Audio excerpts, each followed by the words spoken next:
The Rohnert Park John Doe. Identified as Stephen Patrick Archer. Stephen was found in Rohnert Park, which is located in Sonoma County, California. He was found on an access road. Nearby was his black mountain bike, and it had a child carrier attached to the bike, and inside that carrier was various journals on mathematics, physics, and science. Authorities thought he was perhaps a transient. Because Stephen was found in 2015, DNA was one of the first options. They did extract his DNA and they searched CODIS, which is the Combined DNA Index System, but no match was found. They also submitted dental records. Unfortunately, this also led nowhere. They also spent hours investigating homeless shelters, but if Stephen was homeless, they didn't find proof he had stayed there.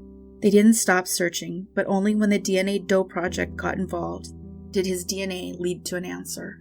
They were eventually able to tie Stephen's DNA in with his mother's DNA to lead to a match. I wish I could provide more information on this case. I checked daily in hopes I could add more.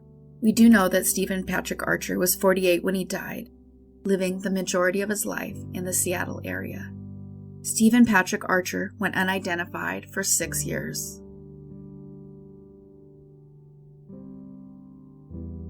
The Twinsburg John Doe, identified as Frank Little Jr.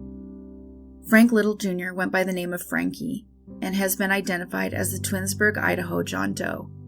It turns out he was a guitar player with the band The OJs. While Frankie didn't play with the band during their hits, he did help write on a handful of songs, including 1964's Do the Jerk and the 1966 hit Pretty Words.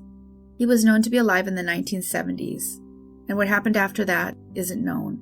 He had 2 kids, but his daughter passed away in 2012, never knowing what happened to her father. There's a son that is yet to be located. We know that after he left the OJs, he ended up in Vietnam. Eddie Levert and Walter Williams were the original lead singers in the band, and they have described their old bandmate as sentimental, loving, and passionate, saying he came with us when we first ventured out of Cleveland, traveling to Los Angeles. But he was still in love with a woman in Cleveland, who he missed so much that he returned after a short amount of time, saying, although this is a tragic ending, we wish his family and friends closure to what appeared to be a very sad story. The DNA Doe Project can be thanked for this latest identification, as Frankie's identity had been a mystery for 40 years. He was found inside of a garbage bag behind a now-closed business. They knew he was around 5'6", African American, and 20 to 35 years old. He also had a curvature of his spine. No one is even sure when his life was taken. The bags only contained bones. There wasn't even clothing, and it appears they had been there 3 to 5 years. The last time anyone remembers seeing him was in the mid-1970s. The DNA Doe Project eventually ended their search for Frankie's name with Margaret O'Sullivan, who is one of Frankie's cousins from Cleveland. When asked if there was a missing male member of her family, she immediately gave Frankie's name. Everyone had long wondered where Frankie was. This led to Frankie's brother giving his own DNA for confirmation. It took a while, but he was in fact confirmed to be Frank Little Jr. The police went on to say they are comfortable stating he died of unknown injuries related to a homicide. The next step is trying to solve what happened to Frankie and hopefully locating his son. Frankie Little Jr. went unidentified for 39 years. The Northampton County John Doe, identified as Edward Evans. In late December of 1995, some people were using a metal detector along the Roanoke River in Northampton County, North Carolina. They thought they found a huge smooth stone and were horrified upon looking closer and seeing that it was actually a human skull. When the sheriff's office arrived, they would discover it was a fully intact skeleton that had been covered with a thin layer of soil and leaves. They were able to visually see male-style clothing that was brown pants and a dark coat. After examination, they estimated the man was 60 to 70 years old, African American, and around 5'9". They think he weighed around 160. They also believe that he passed away due to natural causes.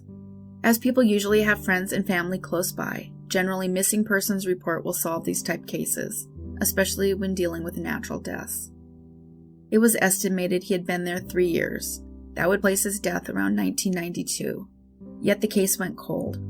In 2013, they were able to extract DNA and add him to the NamUs database. But that only hits on a match if someone is looking for somebody and submitted DNA. If you are looking for a family member yourself, please go to the NamUs website and follow the directions. In 2019, a new detective took over the case, and the remains were sent to Othram Incorporated in Woodlands, Texas, for further advanced technological DNA processing. This was funded by Northampton County Sheriff's Office. With the advanced DNA in place, Othram Incorporated conducted genealogical searches funded by the National Center for Missing and Endangered Persons. This shows just how long the process can go on, as Edward was only officially identified in December of 2021. The match was Orlando Harper of Pittsburgh, Pennsylvania. Orlando would be contacted by an investigator, and he told the investigator that he submitted his DNA because he wanted to find out more about his family. He believed the man they were looking for could be his grandfather, Edward Evans. It turns out Edward was estranged from his entire family, which would explain why no one realized it was him. At this time, Orlando's mother had a swab taken of her DNA to compare. A family tree was developed, and the DNA matched. Edward's family explained that Edward was last seen by his grandson, Orlando's brother, in 1982, at the brothers' home in Salisbury, Maryland. Edward was born on March 16, 1906. He was a World War II veteran who was living in Franklin, Virginia, which is the same Southampton County where Edward was found. They didn't say what caused the fallout, but it's so sad because you just never know when life will turn on a dime.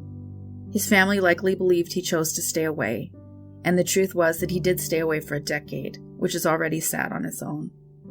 If you have any information about this case, please call the number on your screen. Edward Evans went unidentified for 25 years.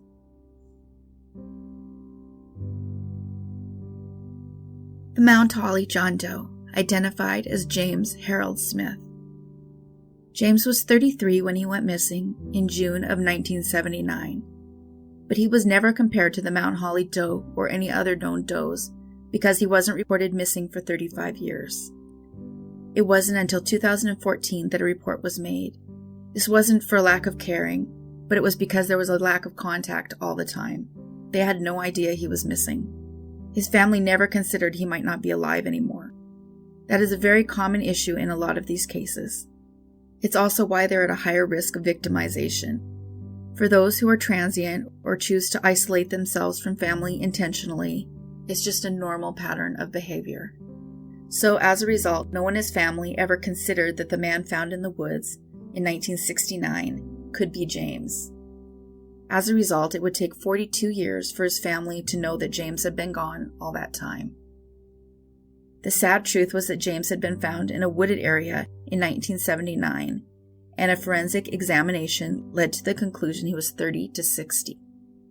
They were able to tell that he'd been shot, but little else was known. Isotope testing indicated he was native to the southern part of the United States, but he may have spent time in the Caribbean region. The truth would be discovered in December of 2021. In the missing persons report for James, his brother stated that the last time he saw James was after a Mecklenburg County court hearing in June of 1979. It doesn't say why he was at the hearing, but it doesn't appear there was any ongoing legal issues. The report that his brother filed in 2014 was based in the present and stated that James was 68 years old at the time of the report. His brother explained that no one in the family had heard from him in years, and they were concerned about his well-being. Authorities are trying to break down what happened to James and who took his life. His brother stated that they believed James was living in a house on Honeywood Avenue in Charlotte, North Carolina in the 1980s. Now, this is not possible because he was found in late 1979, but that doesn't mean he didn't live in that residence earlier. As time goes by, the details tend to blur together. At the time of his death, it's believed he worked at B&B Construction on East Worthington Avenue. The authorities are hoping that anyone who knew James will contact the police or Crime Stoppers and share what they know about his movements at the time. The contact information is provided on the screen. James Harold Smith went unidentified for 42 years. The Long Beach John Doe, identified as Keith Anthony Jackson. Keith Jackson came to the United States from Manchester, England, in late July 1979. He had a plan for exploring California and returning home after 6 weeks. It was to be the vacation of a lifetime. Depending on which report you look at, he was either 19 or 21 at the time. He had been visiting the United States approximately a month when he called home in early August to tell his family he had visited Disneyland and he was enjoying his time in the U.S. He told them that he planned to return home in 2 weeks, and he never gave any suggestion at all that anything was wrong with the trip. This was the last time his family would ever speak to him. 23 days later, on August 29, 1979, Keith would be found and branded a John Doe in Long Beach, California. He was found dismembered behind a gas station dumpster, stuffed into garbage bags. Because of the way a sock was inserted, it was believed to be a signature of a man named Randy Kraft. A missing persons report was placed in Manchester, reaching out to Los Angeles. They listed Keith as 21, 5'7", and 150 pounds.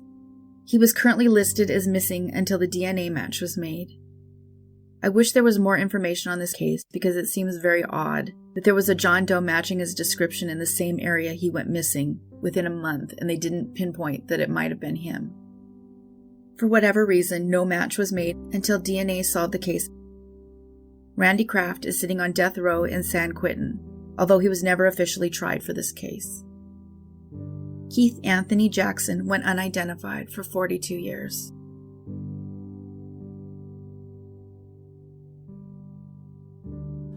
That's it for today, everybody. Thank you so much for watching and listening. If you haven't yet, hit the subscribe button. Take care of yourselves and each other.